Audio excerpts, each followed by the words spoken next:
Let's take a look at this pizza company. They have a pizza restaurant, but they also have a catering division. And if we look at the catering division segment income statement. So if you look at the keep column here, what you see is a negative $22,000. Now, it doesn't take an accounting degree to figure out that, negative $22,000, actually, I probably should have called that a net operating loss when I made this graphic, because I don't want to be called a liar. That's not a profit. That's not an income. So we're tempted to say, well, let's stop catering and we'll just do whatever else it is that we try to do to earn a profit. But you guys know the surface decision is not always the right decision. We have to dig deeper.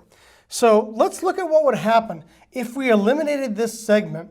What would change? Okay, so now we have a side-by-side income statement. This is what the income statement for the segment would look like if we got rid of the catering division. We would lose all of this. So all of the contribution margin goes away. And I got to tell you, contribution margin is a good thing, right? So we're going to lose $110,000 of a good thing, because if you eliminate the division, you will no longer sell pizzas and other food to people having weddings and graduation parties and things like that. So you lose all of this good thing. You lose the sales, you lose the variable expenses. Now, what can we avoid? The decision rule is going to be this. We should only eliminate the catering segment if we can avoid expenses that are greater than the contribution margin we lose. So we lose $110,000 of a good thing. Can we avoid expenses that exceed $110,000? Well, some of these expenses, the rent and the overhead, we're not going to be able to avoid those. The other divisions of our company, so the restaurant in this case, is still going to have to pay the rent, and we're still going to have overhead costs like utilities, heating, lighting bills, insurance expenses, things like that. So even if we get rid of the catering division, the rent and the overhead, they stick around. We cannot avoid these. So guess what? They stick around in the scenario where we have dropped the division. Now, we could avoid the catering manager's salary. That goes away.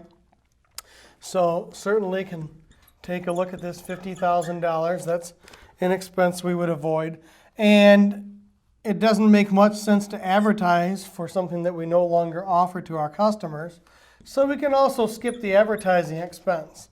But when you get to depreciation expense, it's not that it might continue, but more appropriately, the reason we keep it as an expense in the drop scenario is because depreciation expense is a sunk cost. It's simply a mathematical calculation involving something that we purchased in the past. It does not matter for this future decision. So what we can see here is there's actually a net disadvantage of $48,000. And that explains, so you can do it two ways. You could do side-by-side income statements and kind of lay it out. Sometimes I like to do that because it really clearly shows what's going to go away and what's going to remain. You can do that way. Or you could simply look at and isolate the differential benefits and costs. We're going to lose this contribution margin, but we will be able to avoid these two expenses. Unfortunately, these expenses only total up to about 62 grand there. And so we're going to give up 110,000 of a good thing to avoid 62,000 of expenses. No, thank you. So one of the things that we're seeing is the danger of allocated costs.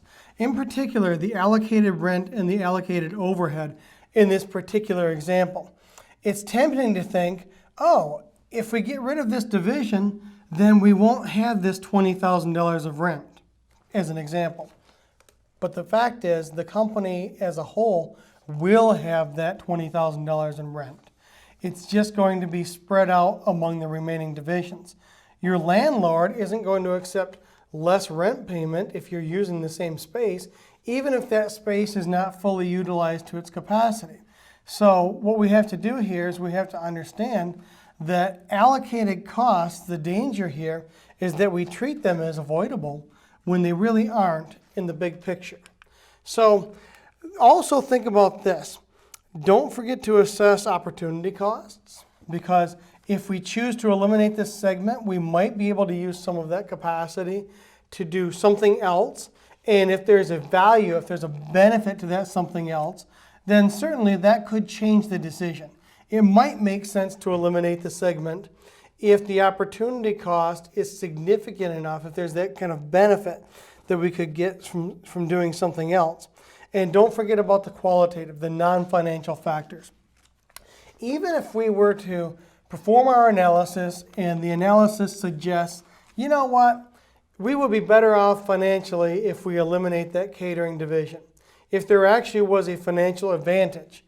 Now, if we came to that conclusion, one of the things we should be asking ourselves is there an interdependency with the product? So in other words, maybe the catering division really does lose money. Maybe it generates a loss. And on the surface, the analysis suggests that we should close that catering division.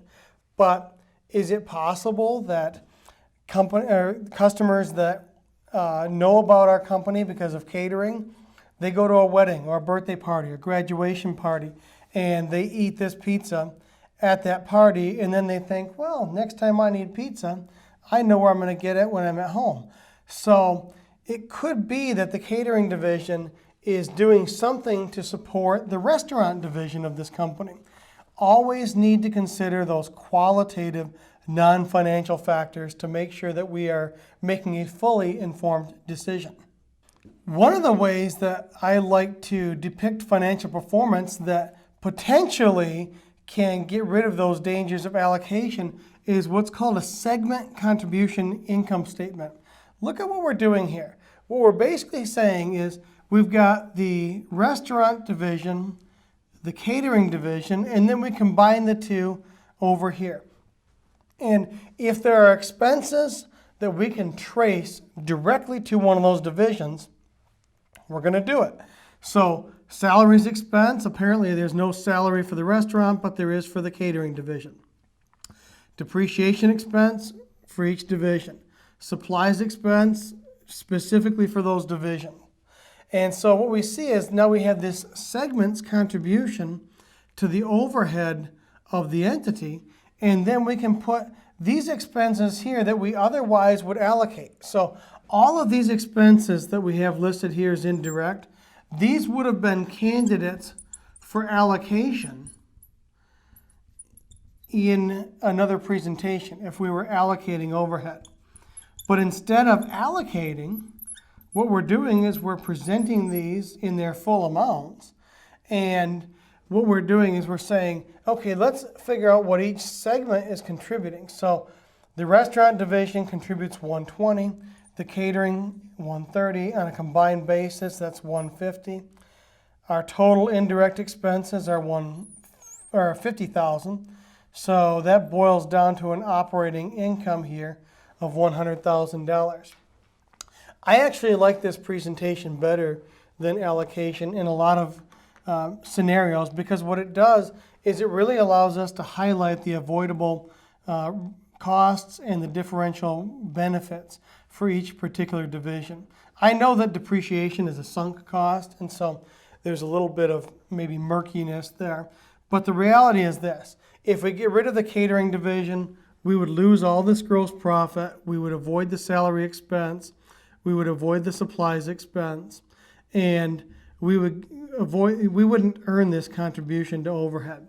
These costs down here, these common expenses, those are going to continue whether we have the catering division, the restaurant division, both of them, or just one of those, okay? These are costs of running the entire company. Now, this does highlight that the catering division appears to be far less profitable than the restaurant division. Maybe there's room for improvement, but at least we're making an informed decision. And don't forget about those non-financial factors. It could be that the catering division really is less profitable. However, consider the fact that maybe, or the possibility, maybe the catering division does some things to cross-promote. and to support the restaurant division. So taking a look at the non-financial factors, we might be able to come to some different conclusions, but I do like this segment contribution format.